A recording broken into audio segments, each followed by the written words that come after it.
할머니, 도장 찍지 마세요. 위임장 내용이 이상해요. 주민센터 창구에서 낮은 목소리로 메모를 건네는 30대 사회복지공무원.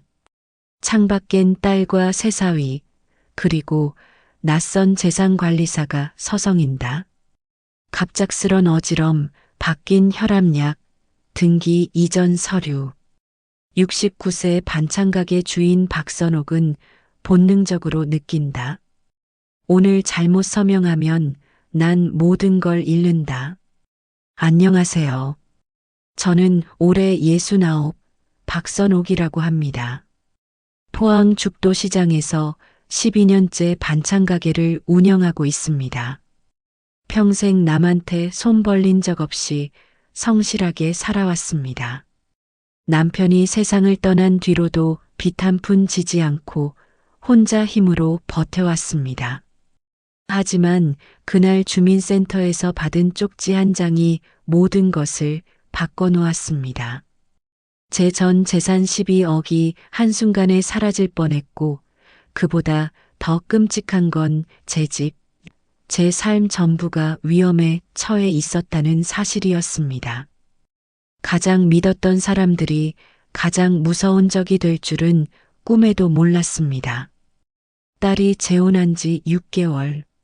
세사위는 언제나 공손했고 딸은 효도한다며 자주 찾아왔습니다. 건강검진도 권했고 혈압약도 바꿔줬고 재산관리도 도와주겠다고 했습니다. 저는 그저 고마웠습니다. 하지만 그게 전부 거짓이었습니다. 위임장, 담보대출, 근저당 설정. 제가 모르는 사이 제 이름으로 온갖 서류가 준비되고 있었습니다. 새벽마다 누군가 문을 열려고 했고 이상한 약을 먹고 나면 머리가 멍했습니다. 저는 제가 치매에 걸린 줄 알았습니다. 아니었습니다. 전부 계획된 일이었습니다. 지금도 그때 생각하면 가슴이 두근두근하지만 이제는 마음 놓고 들려드릴 수 있는 저의 기막히고 끔찍한 이야기 한번 들어봐 주시겠어요? 이야기는 4개월 전 화요일 아침부터 시작됐습니다. 저는 새벽 5시에 눈을 떴습니다. 알람보다 몸이 먼저 일어나는 습관이 붙은 지 오래였습니다. 옆자리는 비어 있었습니다. 12년째 그랬습니다. 그날 아침 저는 전혀 몰랐습니다. 오늘이 제 인생에서 가장 위험한 날의 시작이 될 거라는 거리요. 새벽 5시. 박선옥은 어둠 속에서 눈을 떴다. 알람보다 몸이 먼저 일어나는 습관이 붙은 지 오래였다. 옆자리는 비어 있었다. 12년째 그랬다. 선옥은 이불을 걷어차고 일어나 부엌으로 향했다. 발밑에서 작은 울음소리가 들렸다. 회색 털의 고양이 선녀가 꼬리를 세우고 다가왔다. 응, 배고프지. 기다려. 선옥은 고양이 밥그릇에 사료를 채워주고 자신의 아침을 차렸다. 된장국 한 그릇, 김치 몇 조각. 그게 전부였다. 창밖으로 죽도시장의 불빛이 하나둘 켜지기 시작했다. 선옥은 국물을 후루룩 마시며 시계를 봤다. 6시까지 가게 문을 열어야 했다. 엄마 안 주무세요? 문자였다. 딸 유라였다. 선옥은 답장을 치려다 말고 전화를 걸었다. 유라야. 벌써 일어났어? 엄마가 새벽부터 움직이시는 거 알잖아요. 오늘 시간 되세요? 점심때 잠깐 들를게요. 그래 와. 반찬 싸줄게. 전화를 끊고 선옥은 옷을 갈아입었다. 낡은 점퍼에 면바지. 손등엔 주름이 깊게 파여 있었지만 손가락은 여전히 튼튼했다. 이 손으로 12년을 버텼다. 빚 없이 남한테 손 벌리지 않고 가게 문을 열자 찬 공기가 얼굴을 스쳤다. 선옥은 진열대를 닫고 반찬통을 정리했다. 멸치볶음, 김치, 된장, 장아찌. 하나하나 정성스레 담았다. 손님이 오기 시작했다. 단골들이 웃으며 인사를 건넸다. 사장님, 오늘도 일찍이네요. 그래야지. 장사가 이래야 믿고 사 먹지. 선옥은 거스름 돈을 건네며 웃었다. 카드 단말기는 구석에 있었지만 대부분 현금을 냈다. 선옥도 그게 편했다. 숫자가 눈에 보이고 손에 잡혔다. 점심 무렵 유라가 왔다. 옆엔 남자가 한 명 있었다. 키가 크고 말쑥한 인상이었다. 선옥은 앞치마를 벗으며 물었다. 이 사람이 누구야? 엄마, 서도진이에요. 제 남편. 선옥은 멈칫했다. 재혼한 지 반년쯤 됐다는 얘기는 들었지만 얼굴을 보는 건 처음이었다. 도진은 공손하게 허리를 숙였다. 어머님 뵙게 되어 영광입니다. 유라 씨한테 말씀 많이 들었어요. 그래요. 잘 지내시죠? 선옥은 짧게 답하고 가게 안으로 들어갔다. 유라가 따라 들어오며 말했다. 엄마, 오늘 잠깐 시간 내주세요. 상담 한 번만 받아봐요. 상담? 무슨? 자산관리요. 엄마, 이 집도 있고 현금도 좀 있으시잖아요. 요즘 상속세 때문에 다들 미리 준비한대요. 선옥은 고개를 저었다. 난 그런 거 필요 없어. 내가 쓰고 남으면 내가 받고. 도진이 웃으며 끼어들었다. 어머님, 그게 그렇게 간단하지 않아요. 세금이 생각보다 많이 나와요. 미리 준비 안 하시면 유라 씨가 나중에 고생해요. 선옥은 도진을 똑바로 봤다. 말투는 부드러웠지만 뭔가 재촉하는 느낌이 들었다. 유라가 다시 말했다. 엄마, 한 번만 들어봐요. 손해볼 것도 없잖아요. 선옥은 한숨을 쉬었다. 딸이 이렇게까지 말하는데 거절하기가 어려웠다. 그래, 알았어. 언제? 이번 주 금요일이요. 저희가 모시고 갈게요. 유라는 환하게 웃었다. 도진도 고개를 끄덕였다. 선옥은 뭔가 찝찝했지만 말을 삼켰다. 그날 저녁 선옥은 평소보다 일찍 가게 문을 닫았다. 집에 돌아오자 선녀가 반겼다. 선옥은 고양이를 안고 소파에 앉았다. 텔레비전을 켰지만 내용은 귀에 들어오지 않았다. 자꾸 도진의 얼굴이 떠올랐다. 웃는 얼굴 뒤에 뭔가 숨겨진 것 같은 느낌. 이틀 뒤 도진이 다시 찾아왔다. 이번엔 혼자였다. 손에는 작은 봉투가 들려 있었다. 어머님, 이거 드시라고 가져왔어요. 이게 뭔데? 혈압약이요. 약사 친구가 추천해줬어요. 어머님 나이에 딱 맞는 거래요. 선옥은 봉투를 받아들었다. 알약이 몇 개 들어 있었다.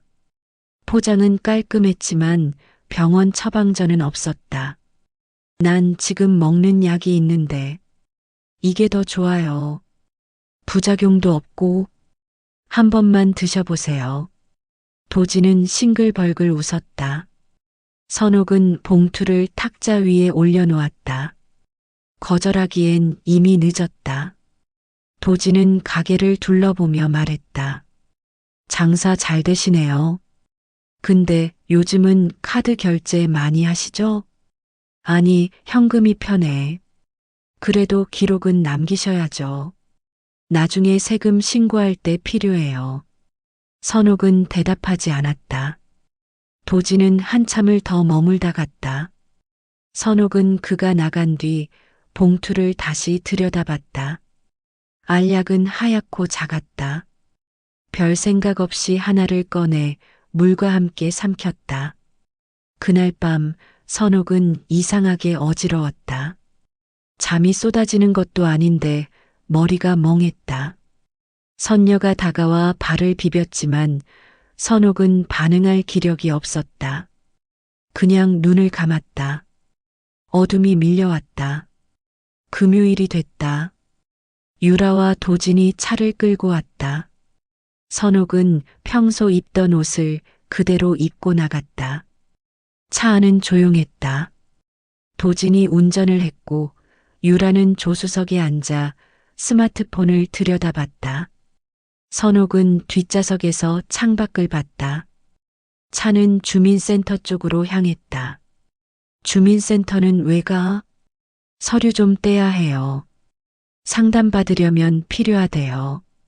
선옥은 더 묻지 않았다. 차는 주민센터 앞에 멈췄다. 세 사람은 건물 안으로 들어갔다. 민원 창구엔 사람이 몇 명 앉아 있었다. 선옥은 번호표를 뽑았다. 도진이 옆에서 말했다.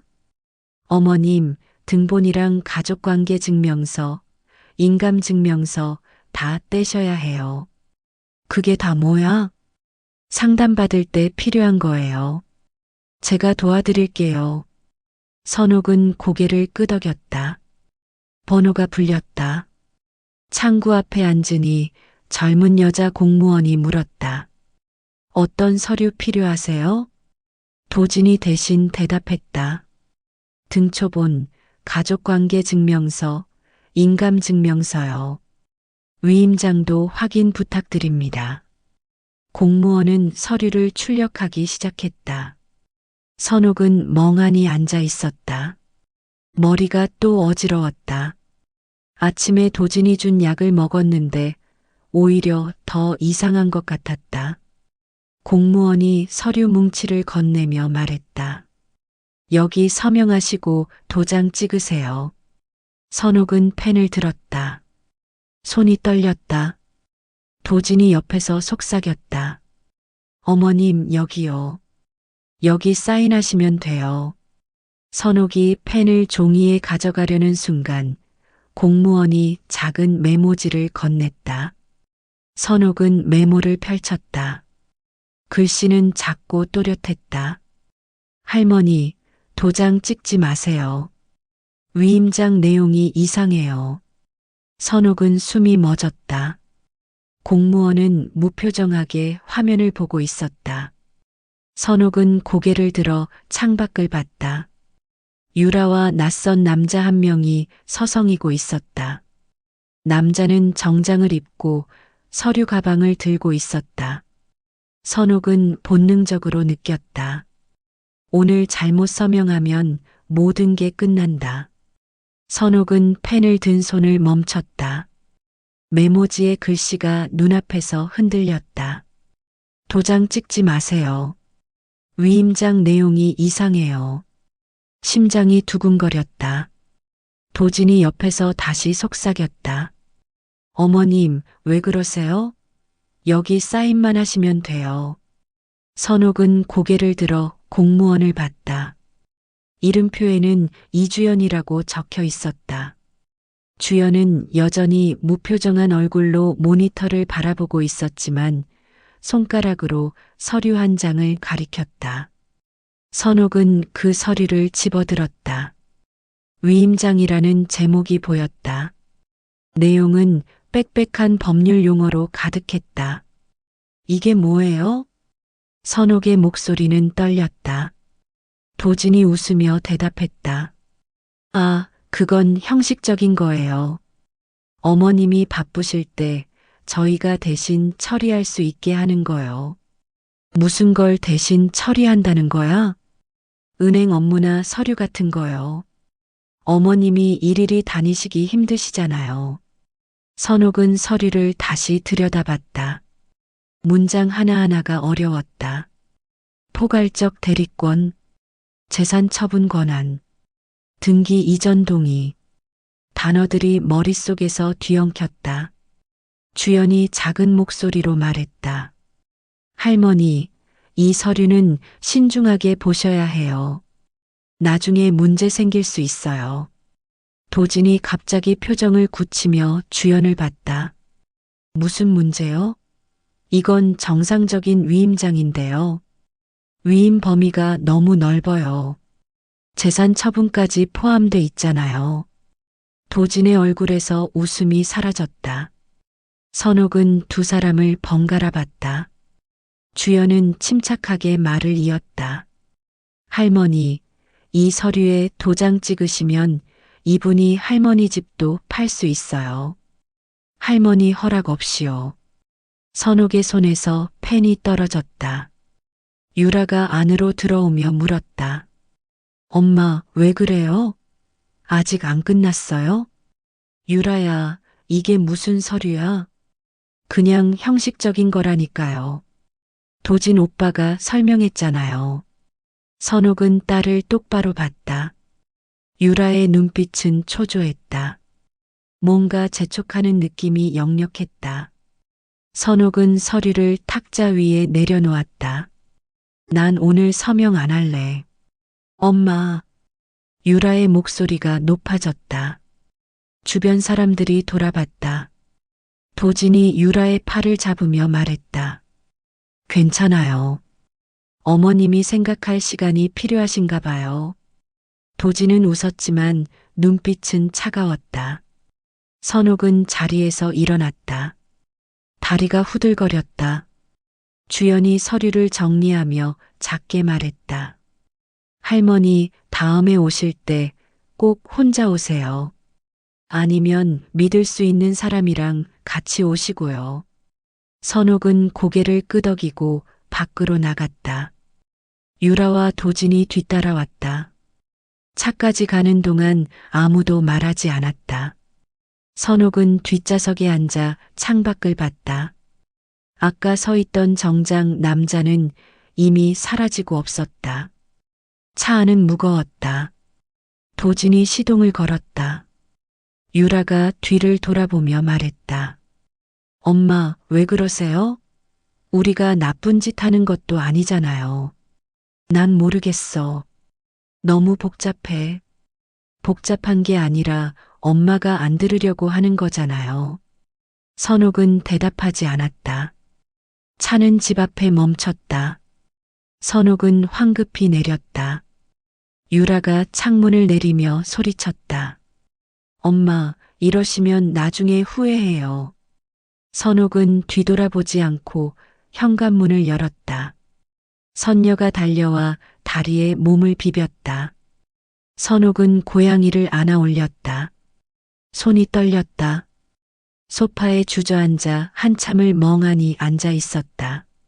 저녁이 됐다. 선옥은 밥을 먹을 기력이 없었다. 냉장고에서 물을 꺼내 마셨다. 탁자 위엔 도진이 두고 간 약 봉투가 있었다. 선옥은 봉투를 집어 쓰레기통에 던졌다. 더 이상 그 약은 먹지 않기로 했다. 핸드폰이 울렸다. 유라였다. 선옥은 전화를 받지 않았다. 2번, 3번 더 울렸지만 받지 않았다. 문자가 왔다. 엄마, 왜 전화 안 받아요? 우리 잘못한 거 없어요. 엄마 위해서 하는 건데 왜 이러세요? 선옥은 핸드폰을 탁자 위에 내려놓았다. 가슴이 답답했다. 딸을 의심하고 싶지 않았다. 하지만 주연의 말이 계속 머릿속을 맴돌았다. 이 서류에 도장 찍으시면 이분이 할머니 집도 팔 수 있어요. 다음 날 아침 선옥은 평소보다 늦게 일어났다. 몸이 무겁고 머리가 아팠다. 가게를 열고 진열대를 정리했다. 손님이 몇 명 왔다 갔다. 점심 무렵 단골 최만수가 들어왔다. 사장님, 오늘 안색이 안 좋으신데요? 그냥 좀 피곤해서. 만수는 멸치볶음을 한 통 집어들며 말했다. 요즘 시장에 이상한 사람들 돌아다니더라고요. 어르신들한테 재산 관리 해준다고. 선옥은 귀가 번쩍 뜨였다. 무슨 얘기예요? 아, 저도 자세히는 모르는데 신문사 후배한테 들었어요. 요즘 노인 타겟으로 하는 사기가 많대요.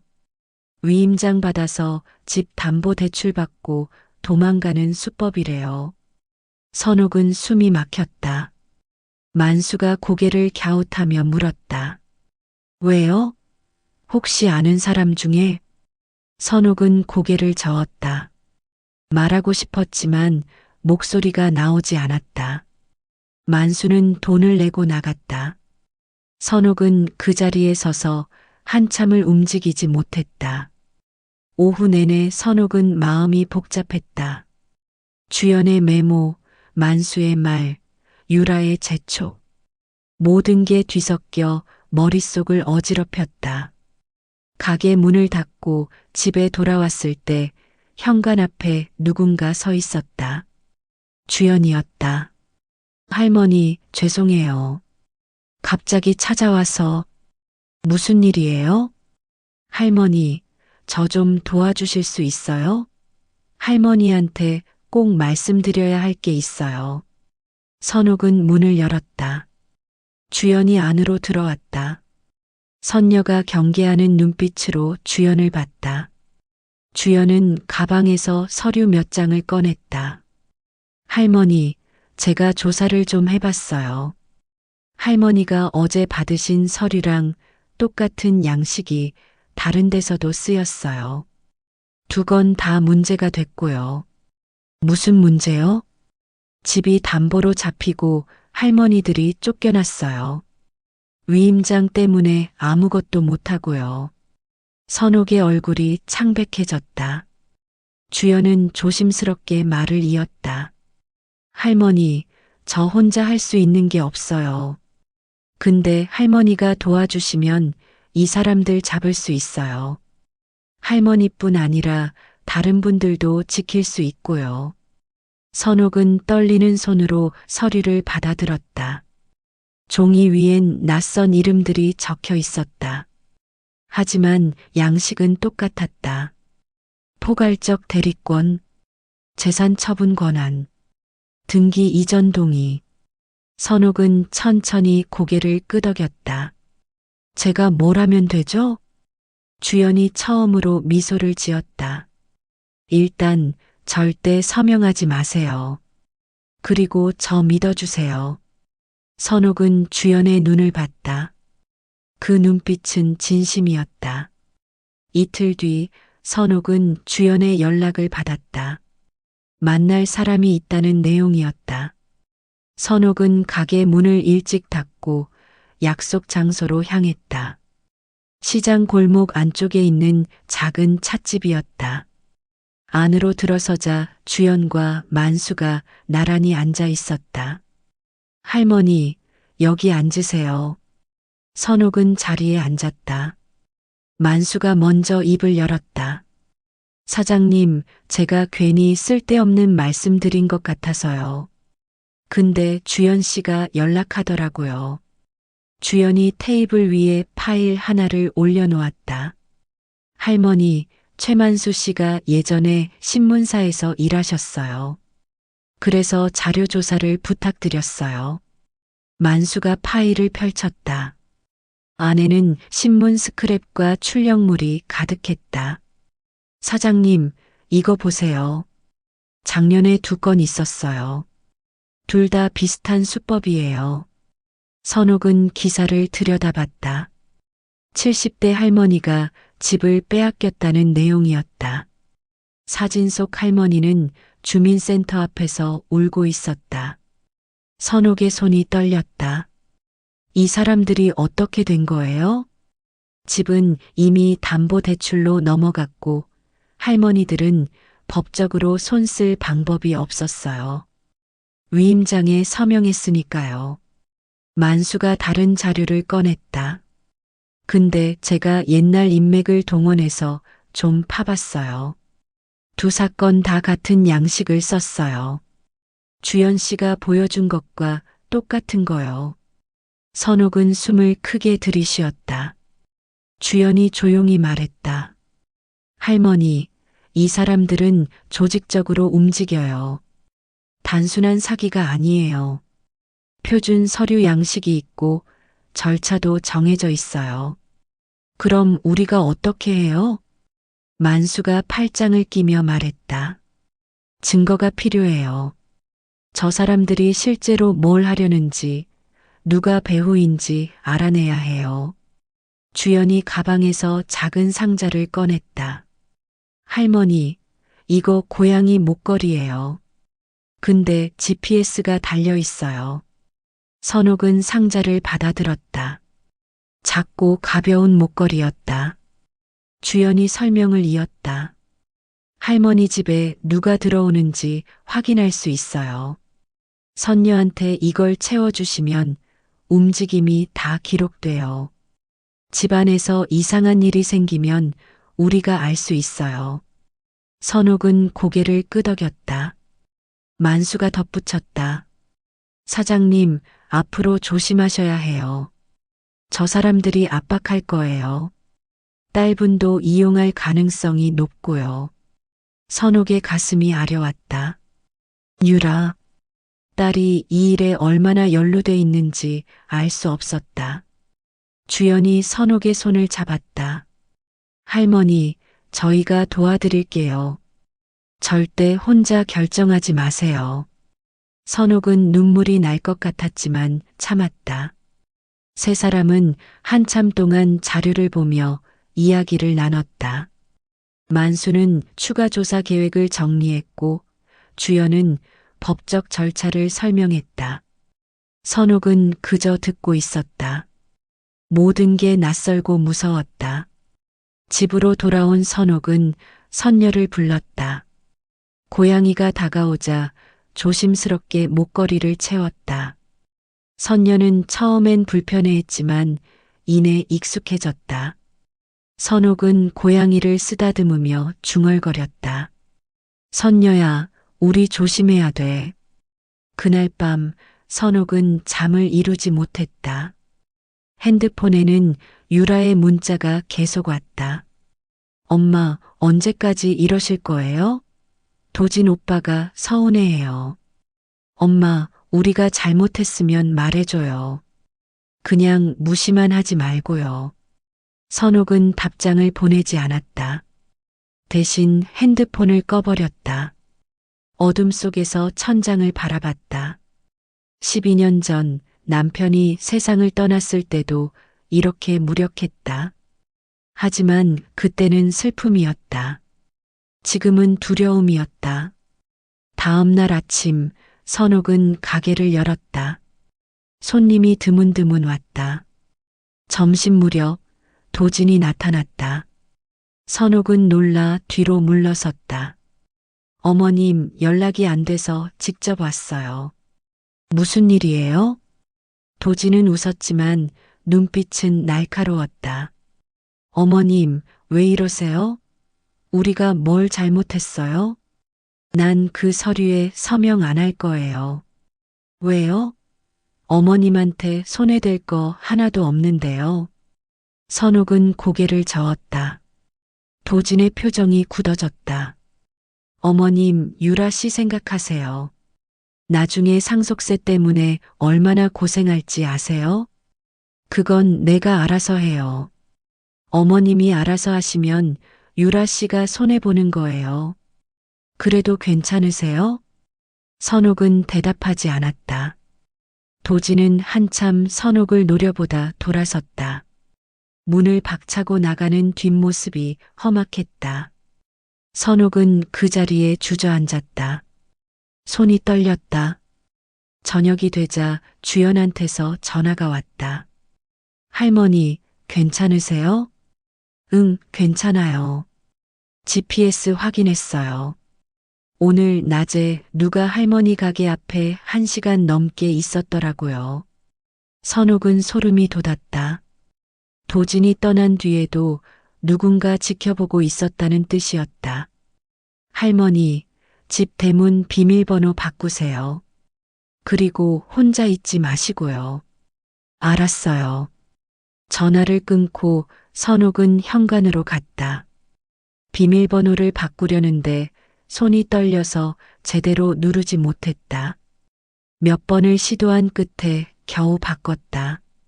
선녀가 옆에서 울었다. 선옥은 고양이를 안았다. 선녀야, 무섭지? 고양이는 대답하지 않았다. 다만 선옥의 품에서 몸을 떨었다. 선옥도 떨렸다. 밤은 깊어갔고 창밖은 어두웠다. 선옥은 불을 모두 켜고 소파에 앉았다. 잠들지 않기로 했다. 혹시 모를 일에 대비해야 했다. 새벽 2시쯤 현관에서 소리가 났다. 비밀번호를 누르는 소리였다. 선옥은 숨을 죽였다. 선녀가 귀를 쫑긋 세웠다. 누군가 문을 열려고 했지만 열리지 않았다. 비밀번호가 바뀌었기 때문이었다. 몇 번의 시도 끝에 발소리가 멀어졌다. 선옥은 핸드폰을 집어들었다. 손이 너무 떨려서 전화를 걸지 못했다. 아침이 됐다. 선옥은 주연에게 문자를 보냈다. 어젯밤에 누가 문 열려고 했어요. 답장은 금방 왔다. GPS 확인할게요. 할머니, 절대 문 열지 마세요. 선옥은 가게에 가지 않았다. 집안에만 있었다. 주연과 만수가 점심 무렵 찾아왔다. 만수가 노트북을 펼쳤다. 사장님, 새벽 2시에 누군가 집 앞에 왔어요. GPS 기록에 다 나와요. 화면에는 빨간 점이 찍혀 있었다. 선옥의 집 현관 앞이었다. 주연이 말했다. 할머니, 이제 본격적으로 시작된 거예요. 저 사람들이 압박하고 있어요. 선옥은 고개를 숙였다. 눈물이 났다. 주연이 선옥의 어깨를 감싸 안았다. 할머니, 조금만 더 힘내세요. 우리가 꼭 이길 거예요. 만수가 덧붙였다. 사장님, 이제부터가 중요해요. 저 사람들이 다음에 뭘 할지 예상하고 대비해야 해요. 선옥은 눈물을 닦으며 고개를 들었다. 무섭지만 포기할 수 없었다. 이 집은 12년 동안 지켜온 것이었다. 남편과의 추억이 서린 곳이었다. 절대 빼앗길 수 없었다. 해시태그 사장, 밀착, 이탈, 고립. 닷새가 지났다. 선옥은 가게 문을 열지 않았다.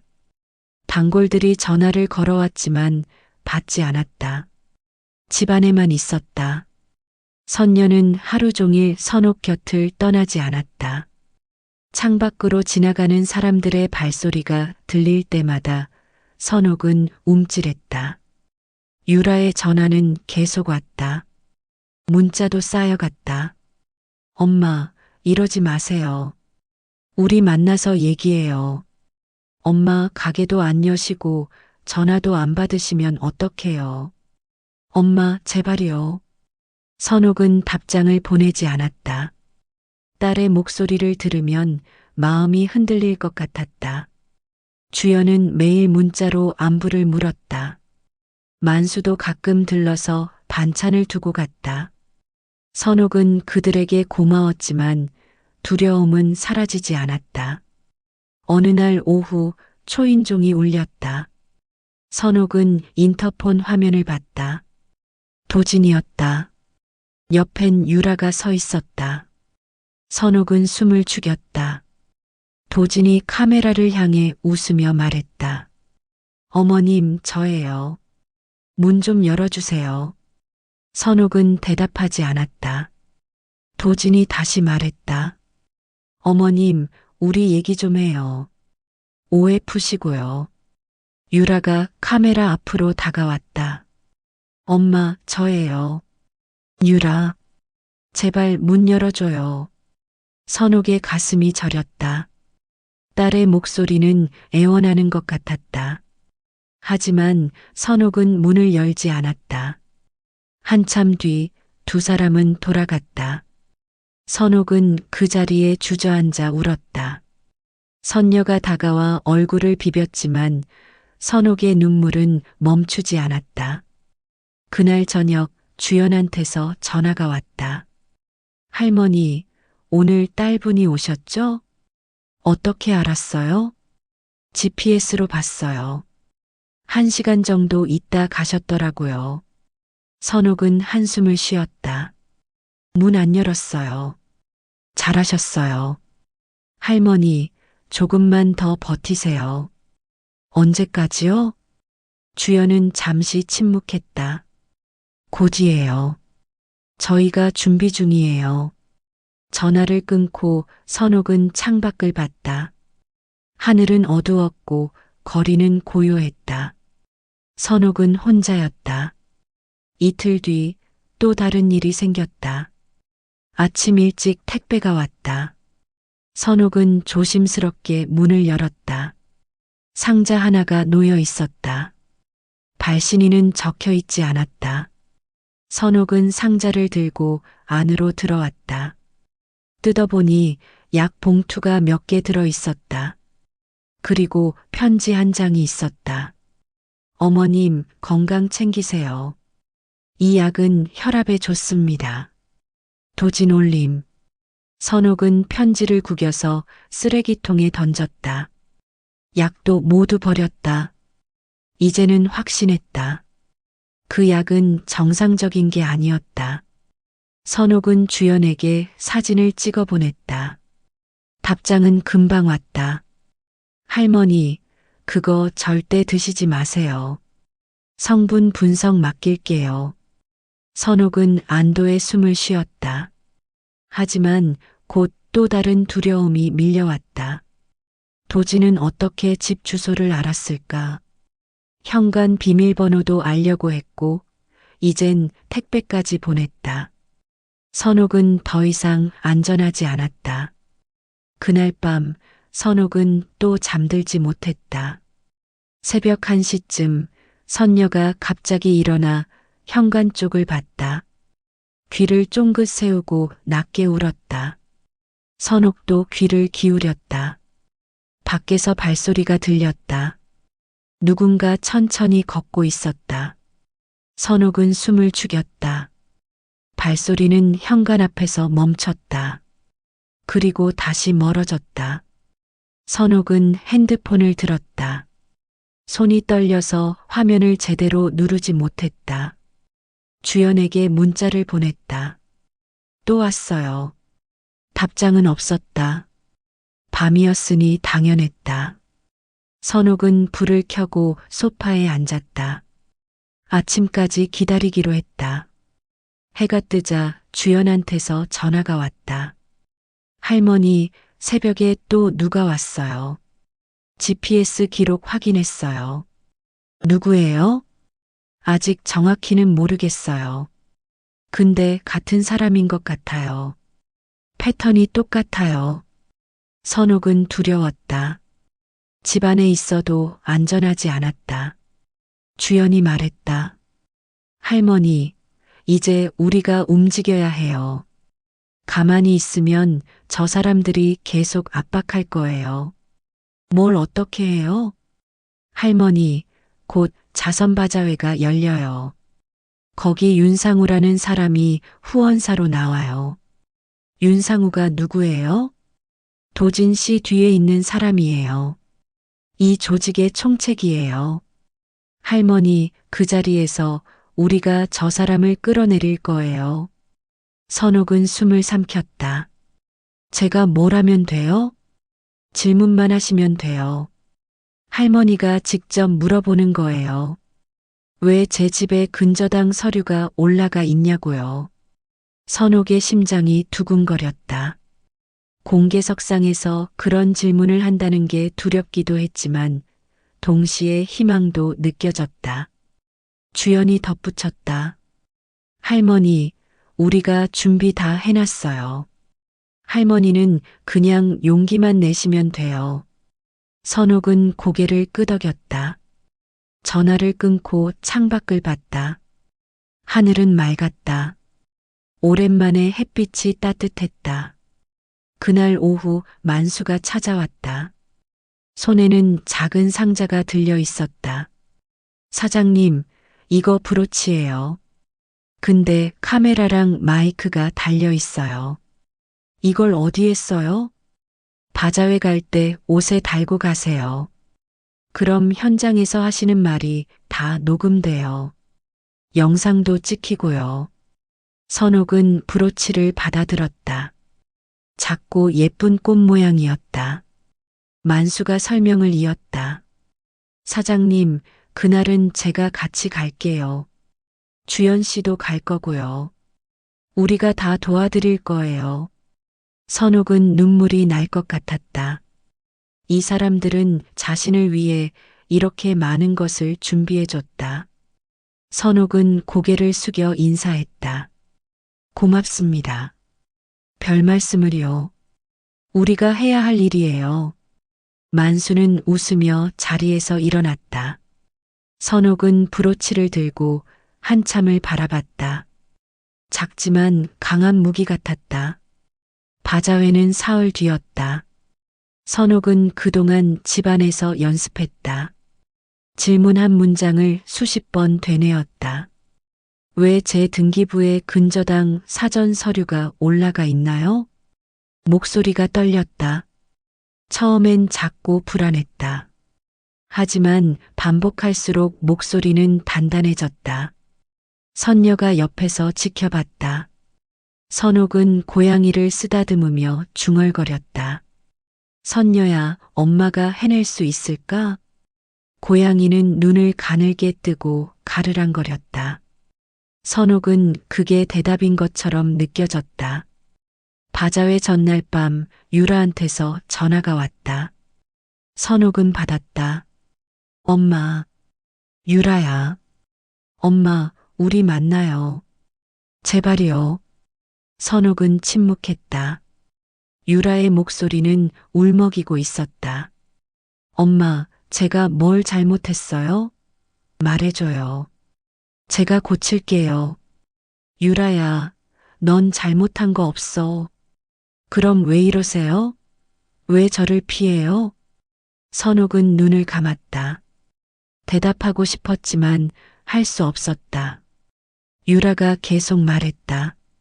엄마, 도진 오빠가 서운해해요. 우리가 뭘 잘못했는지 모르겠대요. 선옥은 전화를 끊었다. 더 이상 들을 수 없었다. 핸드폰을 탁자 위에 내려놓고 고개를 숙였다. 눈물이 흘렀다.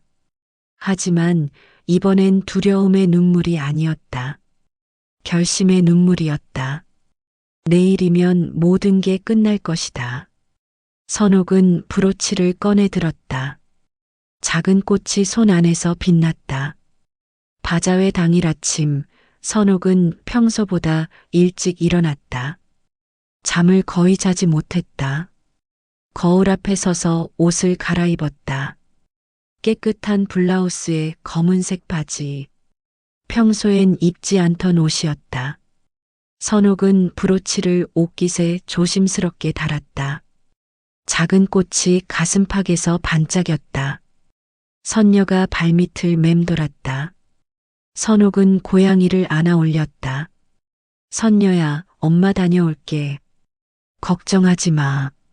고양이는 눈을 깜빡이며 선옥의 손을 핥았다. 선옥은 고양이를 내려놓고 현관으로 향했다. 문을 열기 전 한 번 더 심호흡을 했다. 밖에는 만수가 기다리고 있었다. 차 안에는 주연도 앉아 있었다. 선옥이 타자 주연이 뒤를 돌아보며 미소 지었다. 할머니, 준비되셨어요? 떨려요. 괜찮아요. 저희가 옆에 있어요. 차는 시내 쪽으로 향했다. 바자회 장소는 문화센터 앞 광장이었다. 도착하니 이미 사람들이 많이 모여 있었다. 부스가 줄지어 서 있었고 무대도 설치돼 있었다. 현수막에는 큰 글씨로 적혀 있었다. 치매 어르신 자산보호 캠페인 자선바자회. 선옥은 아이러니하다고 생각했다. 노인을 보호한다는 명목으로 노인을 속이는 사람들이 저 무대에 서 있을 것이다. 할머니, 저기 보세요. 주연이 무대 쪽을 가리켰다. 정장을 입은 남자가 마이크 테스트를 하고 있었다. 50대 중반쯤 보였다. 인상은 온화했고 말투는 부드러웠다. 주연이 속삭였다. 저 사람이 윤상우예요. 선옥은 그를 똑바로 봤다. 윤상우는 웃으며 사람들과 악수를 나눴다. 선한 사업가처럼 보였다. 하지만 선옥은 알았다. 저 웃음 뒤에 무엇이 숨어 있는지. 만수가 카메라를 꺼내며 말했다. 사장님, 제가 현장 촬영할게요. 브로치도 작동하는지 확인했고요. 선옥은 고개를 끄덕였다. 세 사람은 무대 가까운 곳에 자리를 잡았다. 사람들이 계속 모여들었다. 행사가 시작될 시간이 가까워졌다. 사회자가 무대에 올라 인사를 했다. 박수 소리가 울렸다. 윤상우가 연단으로 걸어 나왔다. 마이크를 잡고 말했다. 안녕하세요, 여러분. 저는 패밀리 오피스 대표 윤상우입니다. 목소리는 따뜻했다. 사람들이 집중했다. 윤상우는 말을 이었다. 오늘 이 자리는 우리 어르신들을 위한 자리입니다. 치매로 고생하시는 분들, 재산 관리에 어려움을 겪으시는 분들을 돕기 위해 저희가 이 행사를 준비했습니다. 사람들이 고개를 끄덕였다. 선옥은 주먹을 쥐었다. 윤상우는 계속 말했다. 저희는 체계적인 시스템을 갖추고 있습니다. 법률 자문, 재산 관리, 의료 지원까지 모든 것을 도와드립니다. 저희의 표준 프로세스는 이미 여러 어르신들에게 도움을 드렸습니다. 표준 프로세스. 선옥의 귀가 번쩍 뜨였다. 주연이 선옥의 손을 꼭 잡았다. 할머니, 지금이에요. 선옥은 자리에서 일어났다. 손이 떨렸다. 주변 사람들이 선옥을 봤다. 선옥은 앞으로 걸어갔다. 무대 가까이 다가갔다. 윤상우가 선옥을 내려다봤다. 네, 할머니. 질문 있으신가요? 선옥은 목소리를 가다듬었다. 브로치의 카메라가 모든 것을 담고 있었다. 만수도 카메라를 들고 찍고 있었다. 선옥은 떨리는 목소리로 물었다. 왜 제 등기부에 근저당 사전 서류가 올라가 있나요? 순간 무대 위가 조용해졌다. 윤상우의 얼굴에서 웃음이 사라졌다. 사람들이 웅성거렸다.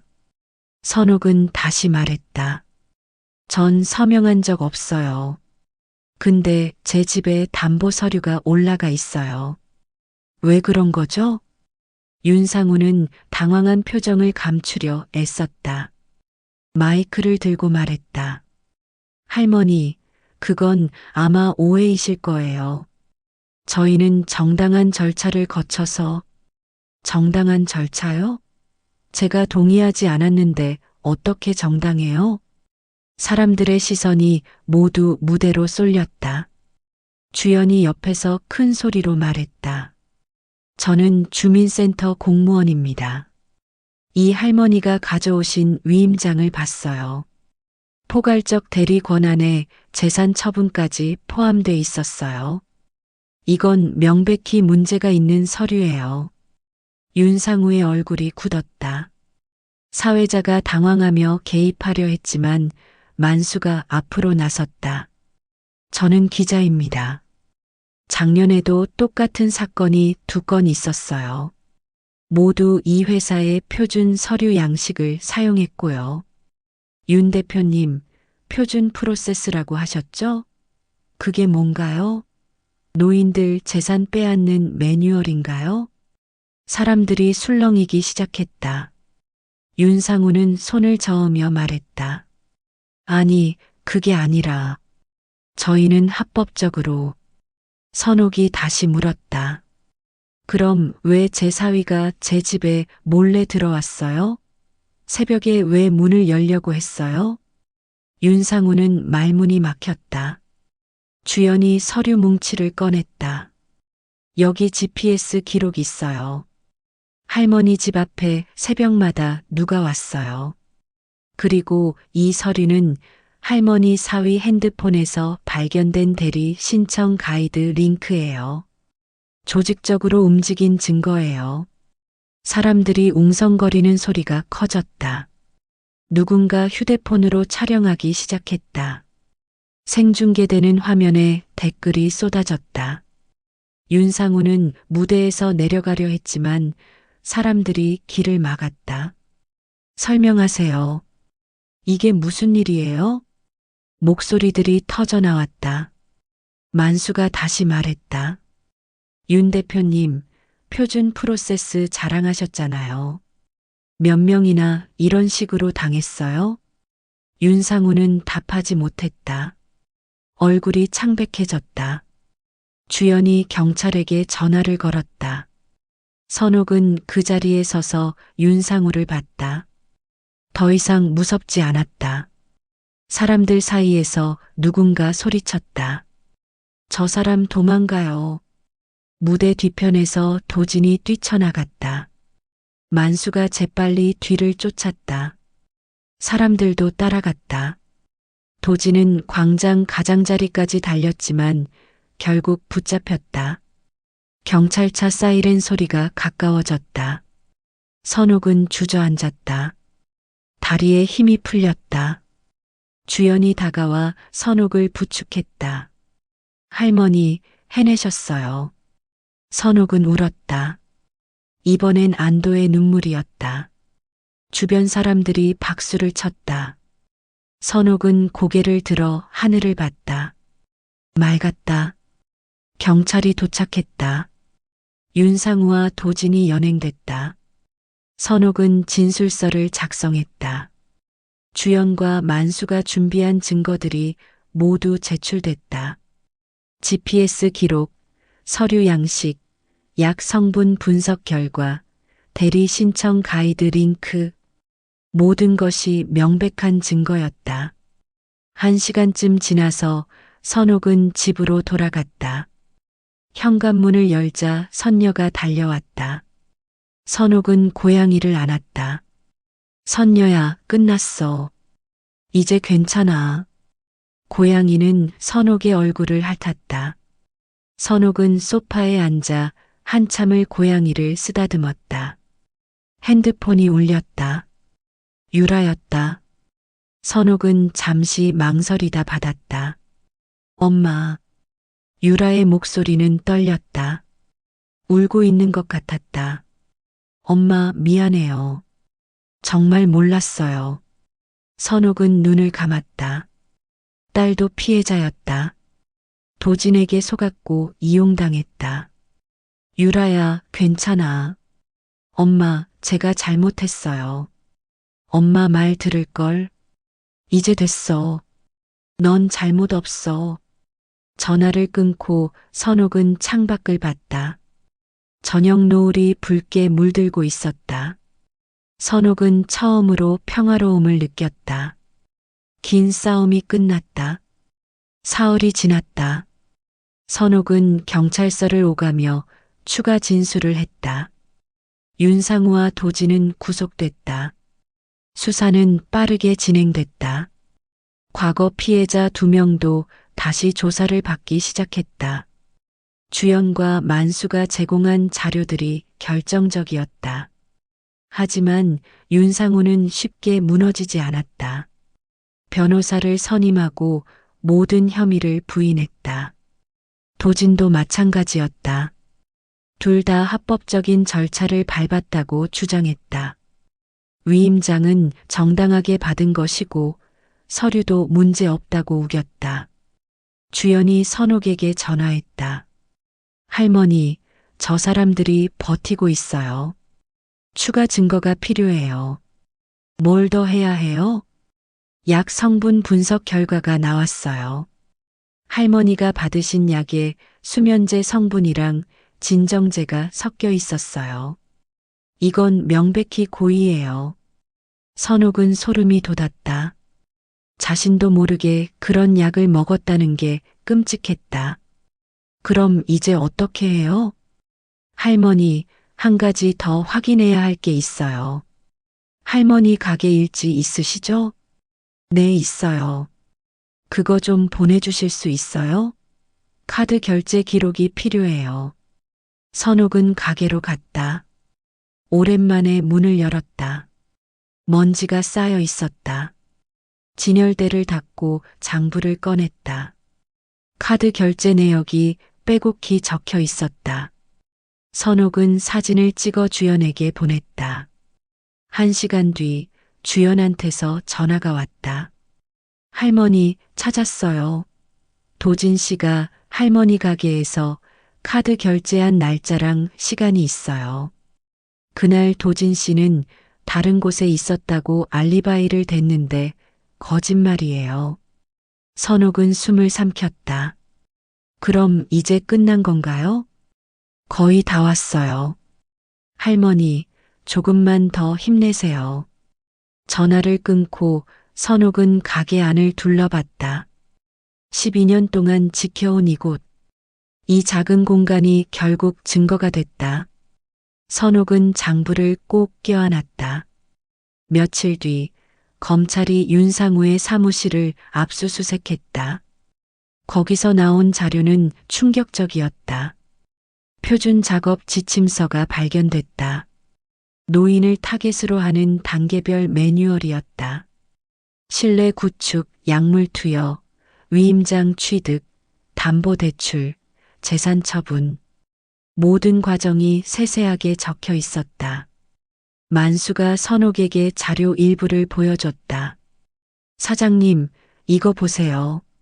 저 사람들이 이미 몇십 명을 상대로 이 짓을 했어요. 선옥은 서류를 보며 몸서리쳤다. 이름들이 줄지어 있었다.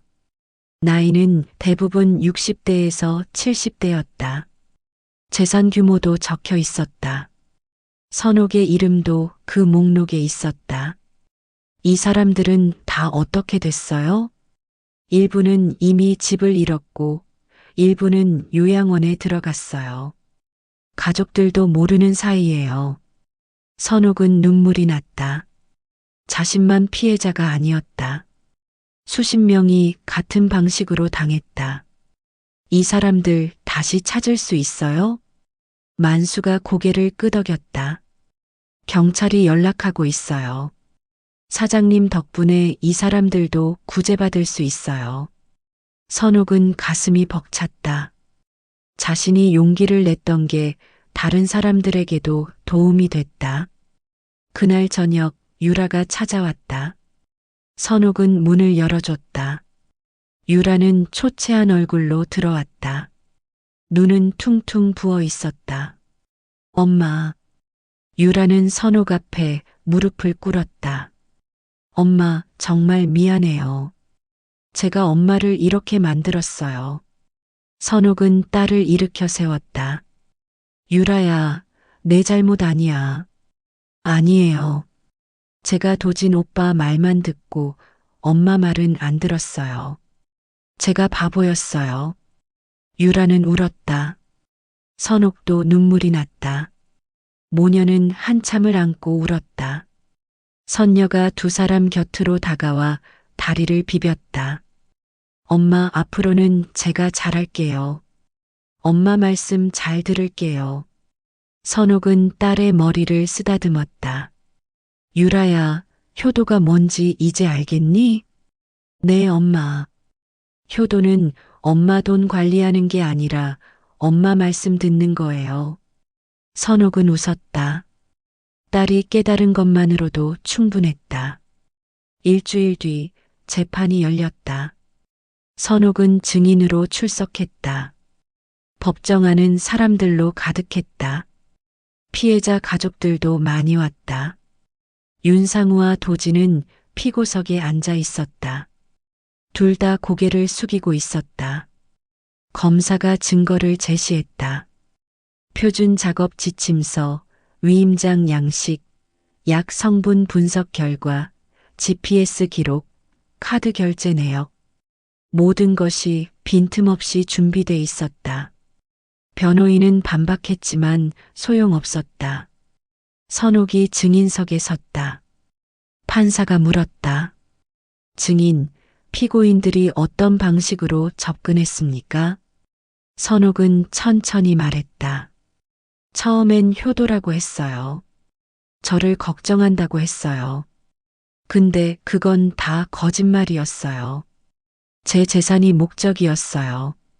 증인이 느낀 두려움을 설명해 주십시오. 선옥은 목소리를 가다듬었다. 집에 혼자 있는데 누가 문을 열려고 했어요. 새벽에요. 약도 먹었는데 머리가 이상했어요. 제가 미쳐가는 줄 알았어요. 근데 그게 다 계획이었더라고요. 법정이 조용해졌다. 선옥은 계속 말했다. 저는 12년 동안 혼자 살았어요. 빚 안 지고 정직하게 살았어요. 근데 그 사람들은 제 집을 빼앗으려고 했어요. 제가 평생 지킨 거리요. 판사가 고개를 끄덕였다. 선옥은 자리로 돌아왔다. 유라가 손을 잡아줬다. 재판은 2시간 동안 이어졌다. 최종 진술에서 윤상우는 잘못을 인정했다. 죄송합니다. 제가 욕심을 부렸습니다. 도진도 고개를 숙였다. 할머니께 사과드립니다. 하지만 그 사과가 진심인지는 알 수 없었다. 판사가 선고를 내렸다. 피고인 윤상우, 징역 5년. 피고인 서도진, 징역 3년. 법정에서 박수 소리가 터졌다. 선옥은 안도의 숨을 쉬었다. 끝났다. 정말로 끝났다.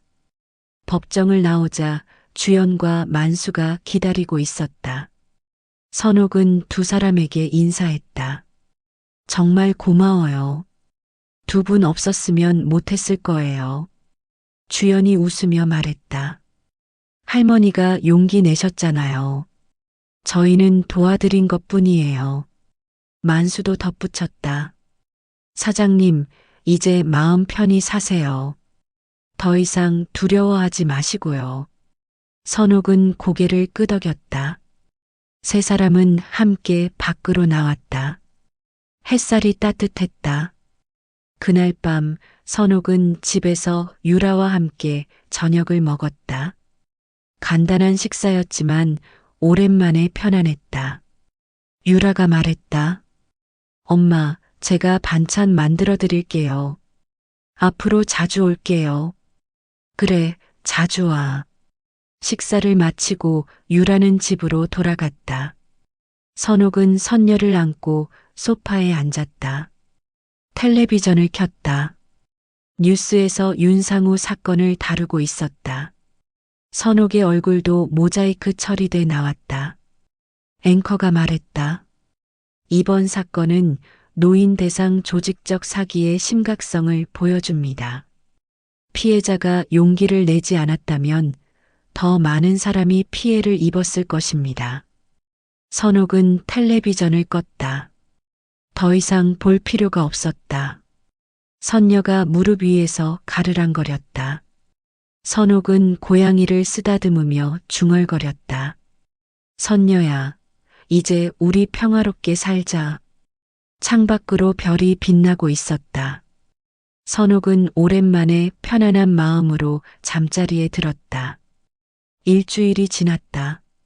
선옥은 다시 가게 문을 열었다. 단골들이 하나둘 찾아왔다. 모두 선옥을 격려했다. 사장님, 뉴스 봤어요. 대단하세요. 정말 용기 있으시네요. 선옥은 웃으며 인사를 받았다. 일상이 돌아온 것 같았다. 하지만 평화는 오래가지 않았다. 사흘 뒤 윤상우 측 변호사한테서 연락이 왔다. 선옥은 핸드폰을 보고 얼어붙었다. 주연에게 전화했다. 변호사한테서 연락 왔어요. 뭐래요? 만나자고 해요. 합의하자고요. 주연의 목소리가 단호해졌다. 할머니, 절대 혼자 만나지 마세요. 제가 같이 갈게요. 이틀 뒤 선옥과 주연은 변호사 사무실로 갔다. 만수도 함께했다. 변호사는 40대 중반쯤 보이는 남자였다. 정장 차림에 냉정한 표정이었다. 안녕하세요, 박선옥 씨. 저는 윤상우 대표의 변호를 맡은 최 변호사입니다. 선옥은 대답하지 않았다. 변호사가 서류를 꺼내며 말했다. 박 씨, 우리 측에서 제안이 있습니다. 합의금을 드리겠습니다. 그 대신 고소를 취하해 주십시오. 주연이 끼어들었다. 합의금이요? 얼마인데요? 3천만 원입니다. 선옥은 숨을 삼켰다. 적지 않은 돈이었다. 하지만 주연이 냉정하게 말했다. 거절합니다. 변호사의 얼굴이 굳었다. 왜죠? 재판 계속하면 박 씨도 힘드실 텐데요. 힘든 건 저 사람들이에요. 증거가 명백하잖아요. 변호사는 잠시 침묵하다 다른 서류를 꺼냈다. 그럼 이건 어떻습니까? 서류에는 의료 기록이라고 적혀 있었다. 선옥의 이름이 보였다. 주연이 서류를 낚아챘다. 이게 뭐예요? 박선옥 씨의 건강검진 기록입니다. 작년에 경도 인지장애 판정을 받으셨더군요. 선옥은 깜짝 놀랐다. 그건 오래전 일이에요. 지금은 괜찮아요. 변호사가 냉소를 띠며 말했다. 하지만 기록은 남아 있습니다. 우리 측에서는 이걸 근거로 박 씨의 진술 능력에 의문을 제기할 겁니다. 주연이 자리에서 일어났다. 지금 치매 프레임 씌우려는 거예요? 그게 통할 것 같아요? 법정에서 판단할 일이죠. 만수가 조용히 말했다. 변호사님, 그렇게 나오시면 우리도 할 말이 있어요. 만수는 태블릿을 꺼내 화면을 보여줬다. 이거 보세요. 할머니가 받으신 약 성분 분석 결과예요.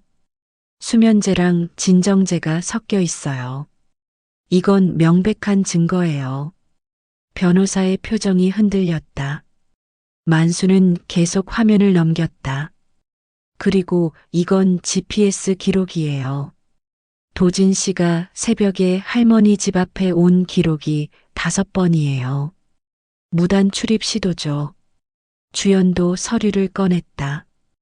이건 도진 씨 핸드폰에서 발견된 대리 신청 가이드 링크예요. 조직적으로 움직인 증거고요. 변호사는 말없이 서류들을 바라봤다. 만수가 마지막 카드를 꺼냈다. 그리고 이건 시장 상인의 회계 파일이에요. 여기 과거 피해자 2명의 위임장 양식이 있어요. 윤상우 씨가 쓴 것과 똑같은 템플릿이에요. 변호사의 얼굴이 창백해졌다.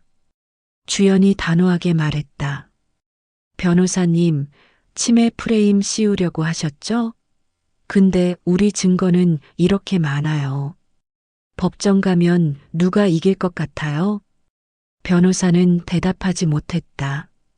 선옥이 조용히 말했다. 변호사님, 전 합의 안 해요. 저 사람들이 벌 받아야 해요. 저만 아니라 다른 분들을 위해서라도요. 변호사는 서류를 정리하며 자리에서 일어났다. 알겠습니다. 그럼 법정에서 뵙죠. 세 사람은 사무실을 나왔다. 밖으로 나오자 주연이 한숨을 쉬었다. 할머니, 저 사람들 끝까지 버티려고 해요. 괜찮아요. 우리가 이길 거예요. 만수가 웃으며 말했다. 사장님 말씀이 맞아요. 증거가 이렇게 많은데 진리가 없어요. 하지만 며칠 뒤 예상치 못한 일이 벌어졌다. 윤상우 측에서 언론 플레이를 시작한 것이다. 한 포털 사이트에 기사가 떴다. 노인 치매 환자, 억지 주장으로 선량한 기업인 고소. 선옥은 기사를 보고 충격을 받았다. 내용은 왜곡돼 있었다. 선옥이 경도 인지장애를 앓고 있으며 사위와 갈등 끝에 억지 고소를 했다는 식이었다. 댓글도 악의적이었다. 노인네가 돈 욕심 때문에 사위 괴롭히네. 치매 환자 말을 어떻게 믿어? 선옥은 핸드폰을 내려놓고 눈물을 흘렸다. 유라가 달려왔다. 엄마 괜찮아요? 유라야, 사람들이 날 나쁜 사람으로 만들어. 유라는 엄마를 안았다. 엄마 신경 쓰지 마세요.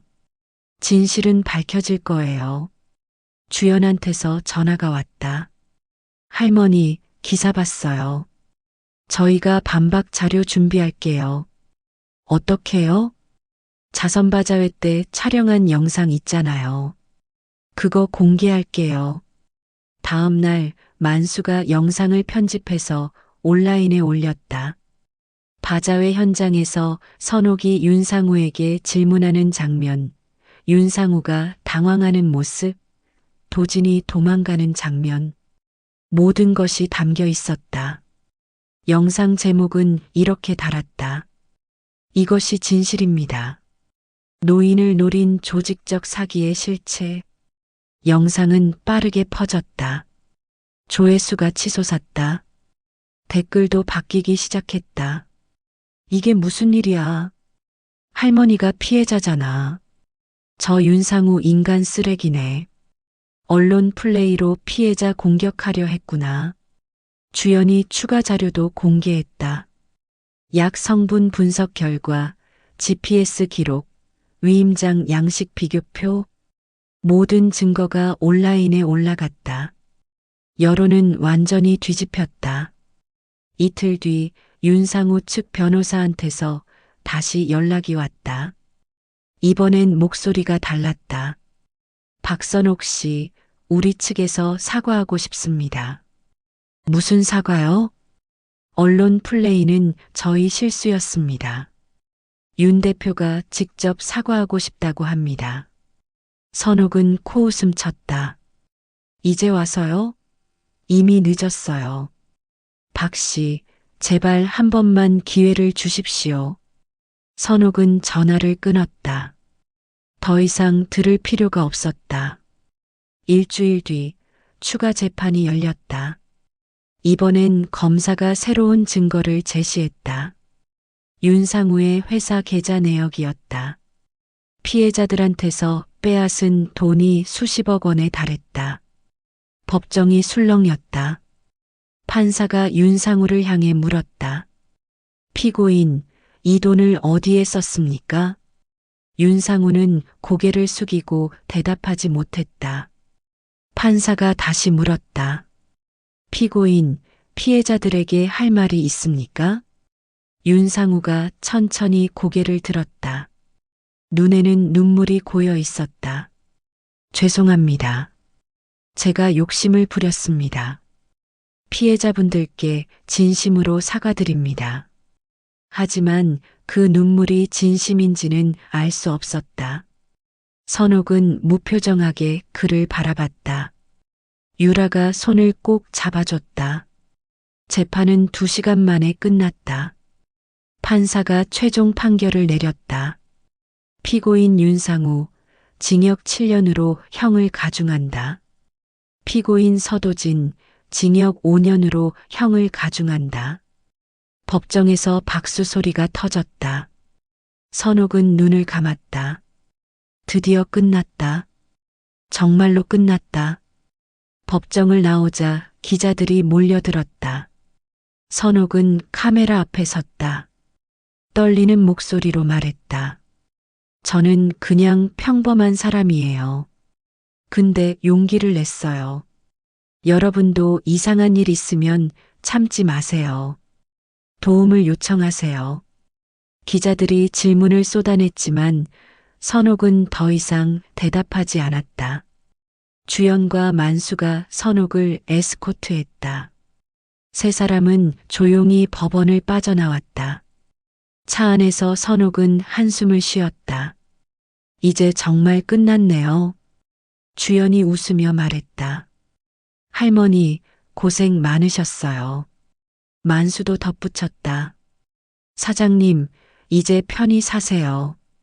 선옥은 고개를 끄덕였다. 창밖으로 해가 지고 있었다. 선옥은 처음으로 완전한 평화를 느꼈다. 한 달이 지났다. 포항에는 가을이 찾아왔다. 죽도시장은 여전히 활기찼다. 선옥의 반찬가게 앞에는 손님들이 줄을 섰다. 재판 이후 선옥은 작은 유명 인사가 됐다. 사람들은 선옥을 존경의 눈빛으로 봤다. 사장님, 정말 대단하세요. 용기 있으시네요. 선옥은 겸손하게 웃으며 반찬을 담아줬다. 일상은 평범했지만 마음은 가벼웠다. 더 이상 두렵지 않았다. 어느 날 오후 주연이 가게에 들렀다. 손에는 서류 봉투가 들려 있었다. 할머니, 좋은 소식이에요. 무슨 소식? 과거 피해자 두 분 재산 돌려받으셨대요. 선옥의 얼굴이 환해졌다. 정말요? 네. 윤상우가 빼앗은 돈 일부가 환수됐어요. 두 분 다 집도 되찾으셨고요. 선옥은 눈물이 났다. 자신의 용기가 다른 사람들에게도 도움이 됐다는 게 뿌듯했다. 할머니 덕분이에요. 할머니가 먼저 나서지 않았으면 이 사람들도 계속 피해를 입었을 거예요. 선옥은 고개를 저었다. 아니에요. 주연 씨랑 만수 씨 덕분이에요. 주연이 웃으며 손을 내밀었다. 우리 모두 덕분이죠. 두 사람은 악수를 나눴다. 주연은 차 한 잔을 주문하고 자리에 앉았다. 할머니, 요즘 어떠세요? 좋아요. 마음이 편해요. 딸분이랑은 어때요? 선옥은 잠시 망설이다 대답했다. 유라가 자주 와요. 반찬도 만들어주고 청소도 해주고. 다행이네요. 처음엔 어색했어요. 근데 이제는 괜찮아요. 유라도 많이 반성했어요. 주연은 고개를 끄덕였다. 선옥이 말을 이었다. 유라가 그러더라고요. 효도가 뭔지 이제 알겠대요. 엄마 돈 관리하는 게 효도가 아니라 엄마 말 듣는 게 효도래요. 주연은 미소를 지었다. 맞아요. 진짜 효도는 부모님을 존중하는 거예요. 두 사람은 한참 동안 이야기를 나눴다. 주연은 차를 다 마시고 자리에서 일어났다. 할머니, 저 이만 가볼게요. 또 올게요. 그래요. 조심히 가요. 주연이 나간 뒤 선옥은 가게를 정리했다. 해가 지고 있었다. 선옥은 문을 닫고 집으로 향했다. 현관문을 열자 선녀가 반겼다. 고양이는 목에 여전히 GPS 목걸이를 달고 있었다. 선옥은 목걸이를 풀어줬다. 선녀야, 이제 이거 필요 없어. 고양이는 몸을 흔들며 자유를 만끽했다. 선옥은 선녀를 쓰다듬으며 소파에 앉았다. 핸드폰이 울렸다. 유라였다. 엄마, 저 내일 갈게요. 같이 저녁 먹어요. 그래 와. 엄마 좋아하시는 갈치 사갈게요. 고마워, 유라야. 전화를 끊고 선옥은 창밖을 봤다. 별이 반짝이고 있었다. 선옥은 남편 생각이 났다. 12년 전 세상을 떠난 남편. 그가 지금 이 모습을 본다면 뭐라고 할까? 여보, 내가 해냈어. 우리 집 지켰어. 선옥은 혼자 중얼거렸다. 눈물이 났지만 슬프지 않았다. 그저 뿌듯했다. 다음 날 유라가 찾아왔다. 손에는 장바구니가 가득했다. 갈치뿐 아니라 여러 재료를 사왔다. 엄마, 제가 오늘 요리할게요. 그래, 고마워. 유라는 부엌에서 부산하게 움직였다. 선옥은 거실에서 유라를 바라봤다. 딸의 뒷모습이 든든했다. 1시간쯤 지나서 저녁이 준비됐다. 갈치조림, 나물 몇 가지, 된장찌개. 소박하지만 정성스러웠다. 두 사람은 마주 앉아 밥을 먹었다. 유라가 조심스럽게 말했다. 엄마, 제가 정말 미안해요. 유라야, 이제 그만해. 다 지난 일이야. 아니에요. 제가 엄마를 믿지 않았어요. 도진 오빠 말만 듣고 엄마 말은 무시했어요. 선옥은 젓가락을 내려놓고 딸을 봤다. 유라야, 넌 속은 거야. 나쁜 사람한테. 그래도 제가 조금만 더 신경 썼으면. 유라야, 이제 됐어. 너도 배웠잖아. 그걸로 충분해. 유라는 눈물을 흘렸다. 선옥은 딸의 손을 잡았다. 유라야, 엄마가 더 고마워. 내가 끝까지 곁에 있어줘서. 엄마. 두 사람은 한참을 손을 잡고 있었다. 선녀가 두 사람 사이로 다가와 다리를 비볐다. 유라가 웃으며 고양이를 안았다. 선녀야, 엄마 잘 지켜줘서 고마워. 저녁을 먹고 유라는 설거지를 했다. 선옥은 거실에서 텔레비전을 켰다. 뉴스가 나왔다. 윤상우 사건 후속 보도였다. 앵커가 말했다. 윤상우 일당의 피해자가 총 43명으로 확인됐습니다. 검찰은 추가 수사를 진행 중이며 피해 금액은 100억 원을 넘을 것으로 보입니다. 선옥은 숨을 삼켰다. 43명. 자신도 그중 한 명이 될 뻔했다. 엄마, 뉴스 보세요? 유라가 옆에 앉으며 물었다. 응, 윤상우 얘기 나오네.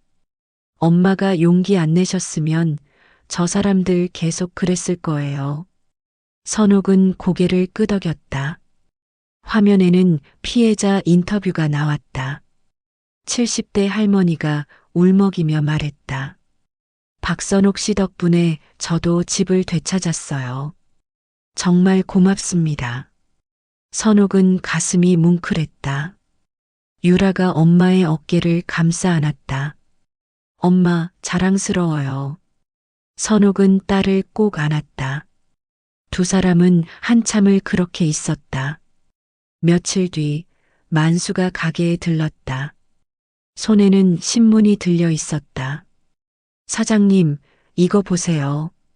신문 일면에 큰 기사가 실려 있었다. 제목은 이랬다. 용기 있는 할머니, 43명 구한 영웅. 기사에는 선옥의 사진과 함께 자세한 경위가 적혀 있었다.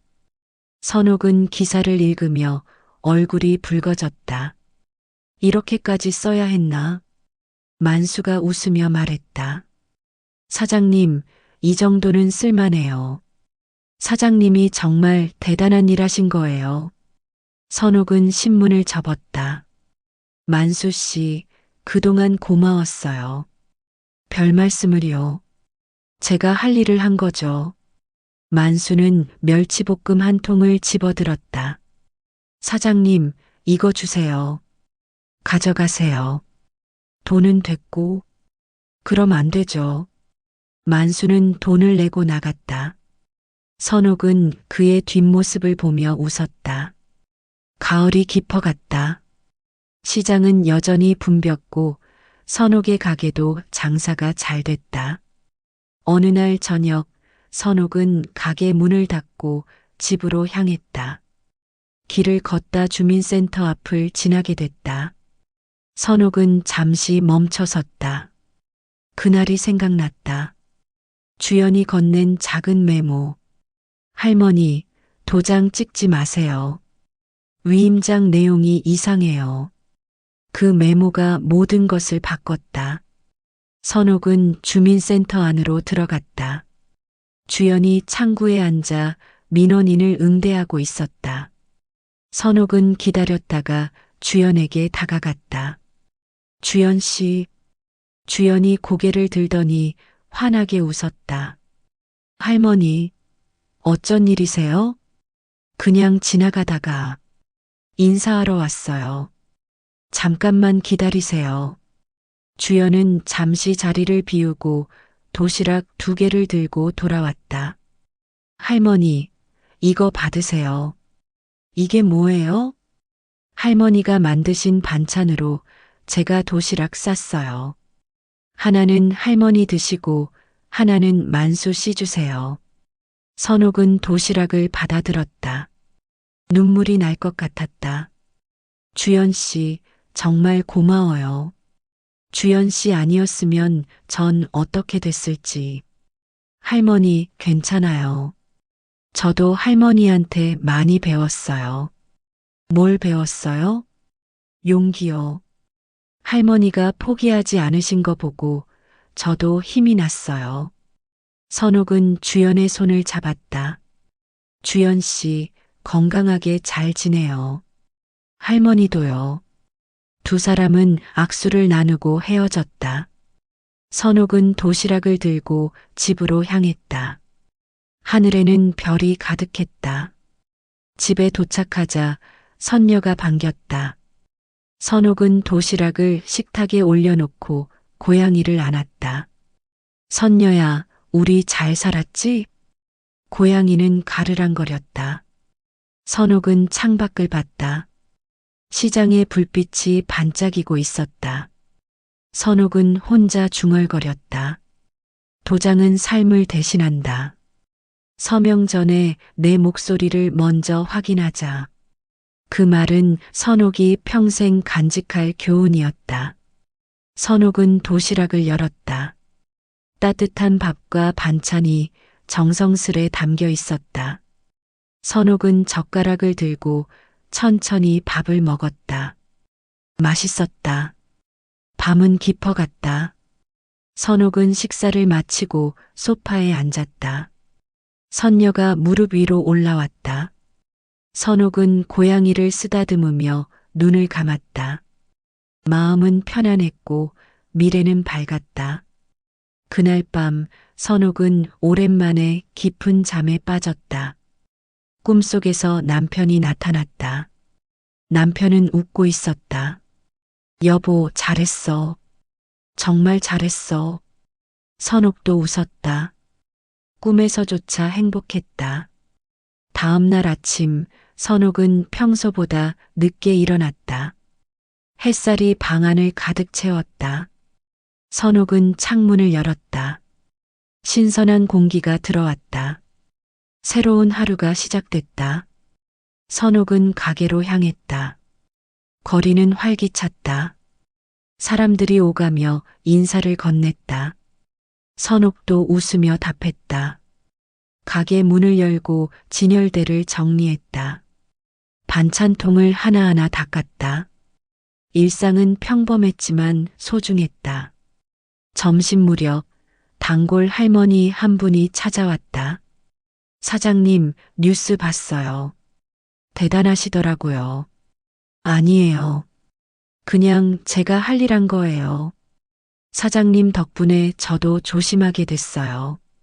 이상한 사람 오면 바로 신고하려고요. 선옥은 웃으며 반찬을 담아줬다. 그러세요. 우리 다 조심해야 해요. 할머니는 반찬을 받아들고 나갔다. 선옥은 그 뒷모습을 보며 생각했다. 자신의 경험이 다른 사람들에게 도움이 되고 있었다. 그것만으로도 충분했다. 해가 지고 선옥은 가게 문을 닫았다. 집으로 돌아가는 길, 시장 골목은 고요했다. 선옥은 천천히 걸었다. 발걸음은 가벼웠다. 집에 도착하자 선녀가 기다리고 있었다.